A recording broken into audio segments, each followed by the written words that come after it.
ئەگەر بیستە لە جێگایە لە کەناڵێ لە فەیسبووکێ لە یوتیوبێ لە کۆڵانێ لە کوچێ لە بازارێ لە دایرێ لە دوکانێ لە مزگەوتێ لە کۆڕێکا لە کۆبوونەوەیەکە گاڵتە ئەکرا بە ئاياتەکانی ئەڵڵا کوفری بێکرا فلا تقعدوا معه لەگەڵیان دانەنیشن حتى يخوضوا في حديث غيره تاوكو توباكا أقرينا ودا صلقرن لو كان أي أقر دانيشتي قدنا يا بقيت شيك أخو من هيك منوتو أوائله الله جل جلاله فرمي إنكم إذن مثلهم توش وكو أواني حكمي أواني كاسك قالطاك بدين تولا بالياي بيش نكمي هدانيشي لقبل لمن حقم شيء أو قالطاك يقول حكمي أوه تو إلا بدجاتيك شكو كافريكي محاربة قبولينك إليه بدور كبي تولي هر أولية كي لبروي برجوان ديت هي رجاليا نا بقبولي كي أبي هستي بجيب يلا أجر هالناس بجينا على توكو أبي حالتان شونا إن الله جامع المنافقين والكافرين في جهنم جميعا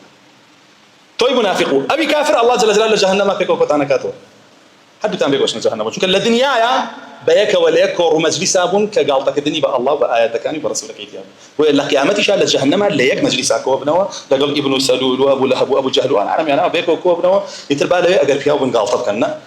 لو كنا نسمع أو نعقل ما كنا في أصحاب السعير هوارك الله نقول عقل من هبوايا وأجر دين من ورقتها قرآن من ببيستا كلام رسول الله من ببيستا جب من كذا هربتي مثل جهنم أنا بقول لا داني بيا أنين بهوي كرد عرق يزون كان إخوانه داخلي أو جهنم أبو